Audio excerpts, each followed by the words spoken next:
From high up on pillars to deep in the Antarctic, here are 10 of the most amazing isolated homes in the world. Number 10. The Drina River House. You've always wanted a house surrounded by a moat, right? Everyone has. But how about taking it a step further and building your home in the middle of a river? The moat's taken care of for you. Well, that's what a group of boys decided to do in 1968 when they were looking for the ideal spot to sunbathe. The rock they chose wasn't so comfortable, so over time they added floorboards, then walls, and then a roof, with all materials transported to the site by boat. The house has, unsurprisingly, been victim to flooding of the Drina River, which nearly destroyed it several times. Every time it was built again from the ground up. Despite its remote location on the eastern edge of the Tara National Park in Serbia, it's still fairly close to the local town of Bajina Basta, so there's not too far to go to get supplies. Even so, this solitary house seems as if it were just surrounded by nothing but nature for miles around. Would you live in this house? Let me know in the comments below. Number 9. Casa do Penedo. The Casa do Penedo, which means the House of Stone, is in the Fafe Mountains of northern Portugal. The 16.5-foot tall house, built at 2,600 feet above sea level, is often referred to as the Flintstones house, and it's clear to see why. The house has actually been constructed between 4 large granite boulders and took 2 years to complete after work began in 1972. While it doesn't have any electricity, to keep with the Flintstones theme, it does have a large fireplace and even a swimming pool that's carved into one of the bigger rocks. For those concerned about safety, not that I think that you were worried, but you'll be glad to hear that the doors and windows are all completely bulletproof, something that would keep the owners feeling secure when they spent their holidays there. Not sure why they thought that was necessary. I guess you'll have to go there to find out. Now the house has been turned into a museum and is open to any visitors willing to make the morning's walk up the side of the mountain to see it. Number 8. The Crystal Mill. The Crystal Mill is one of the most famous and isolated homes in Colorado. It was built on a rocky outcrop in the Crystal River and is surrounded by the most amazing views. It's about 6 miles away from Marble and is close to the former town of Crystal. It's so remote that it's only accessible during summer and fall months by a 1-lane track, and only accessible by foot across treacherous terrain at other times of the year. It's best to only really go there if the weather is good, basically. The mill was originally constructed in 1893, and the flowing water would be used to power its air compressor, which in turn powered drills in the nearby mines. It was known as the Sheep Mountain Powerhouse and was crucial for the miners to be able to drill the holes into the rock. Then they would fill them with dynamite and blow everything up to release the ore. The mill's functional role ended in 1917 and has since been used as a home and a popular visitors attraction. Which do you prefer, the Flintstones or the mine? Number 7. The Katski Pillar. How far would you go for your beliefs? Religious devotion can lead people to make big sacrifices for their faith, but one monk has taken the idea of isolation to a whole new level. Maxim Kavtaradze has spent the past 20 years living in a cottage on the Katski Pillar, a 131-foot tall rock that stands above his monastery in Georgia. He lives his life in almost complete solitude high above his Georgian monastery. It's such an isolated place that the only means of accessing the home is by a 131-foot ladder, something that takes 20 minutes in each direction. Maxim does it twice a week to pray with his followers. He became a monk after doing time in prison and wanted to make a change in his life. There is now a small religious community down below, and his followers also winch supplies and other things to him whenever he needs them. He very rarely allows visitors to climb the pillar. Those that do are required to spend a number of days praying at the base before being deemed pure enough to make the ascent. Originally, it took him years to complete construction of his cottage, and to start with, he was forced to sleep in an old fridge until he had hoisted a bed frame up there. It might seem like an extreme place to live, but the practice of living on top of the Katski Pillar has its roots in the 15th century, when Christian monks would live in such places to avoid worldly temptation. Makes it a lot easier. Also, that way it was easier to feel closer to God and feel His presence. That's nice, right? Number 6. Wordie House. If you like the cold and staying indoors for most of the year, then maybe this is the place for you. Wordie House is one of the most remote buildings on the planet, located on Winter Island in Antarctica. It was a former outpost known as Base F that was set up by the British during the Second World War to protect their interests from Argentina. After that, it became a base for scientific operations in the following years. Its role was primarily as a meteorological research station, but in 1954 it was replaced by another outpost on a nearby island, leaving Base F as a relic of a far-gone age. Today, it's known as Wordie House, in honor of James Wordie, the chief scientist on Shackleton's trans-Antarctic mission between 1914 and 1917, in case anyone asks you in history class. It's maintained by the British Antarctic Heritage Trust and remains virtually identical to how it was when it was in use. It has a kitchen and a bunk room to hold up to 5 people with a wooden stove for warmth.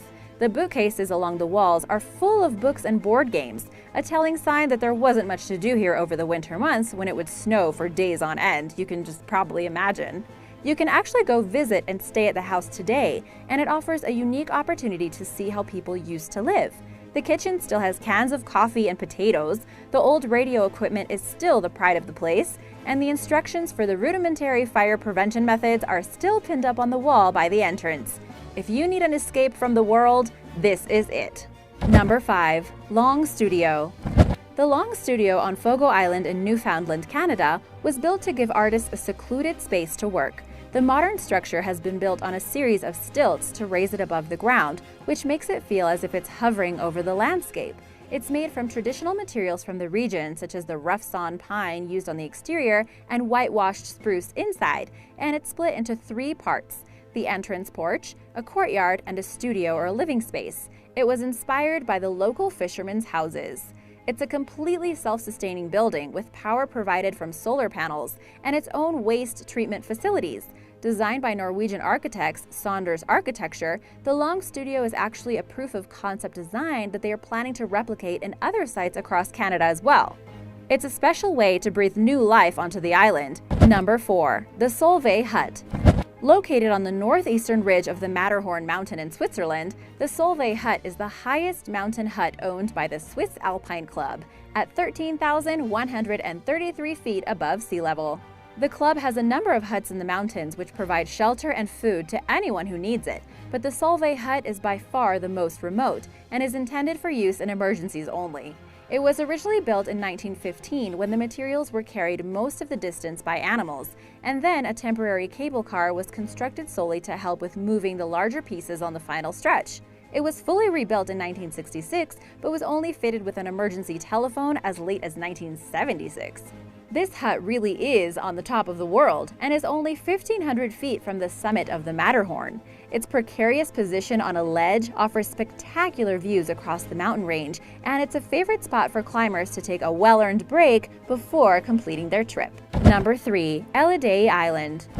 If you really want an isolated home and an entire island to go with it, then how about Elliday Island in Iceland? It's a part of the Vestmannaeyjar archipelago to the south of the country, and there's quite a mystery to the place. It's believed that people have lived there for more than 300 years, mainly because of the abundant puffin population that they hunted and sold to the mainland, as well as raising cattle on the pastures.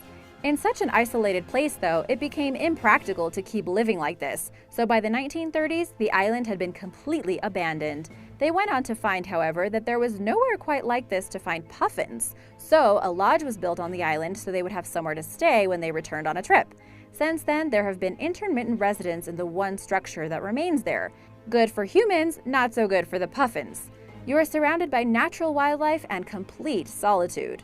There's also a rumor that the government of Iceland has actually given the island to the singer Björk as thanks for increasing Iceland's notoriety around the world. While these rumors remain unsubstantiated, there's still a chance that if you were to spend time here, you'd be wondering to yourself why it's oh so quiet. Number 2. San Colombano Hermitage. First built in 1319, the San Colombano Hermitage was named after the Irish saint Columban, who, according to legend, took up residence in the cave after vanquishing the dragon that originally lived there.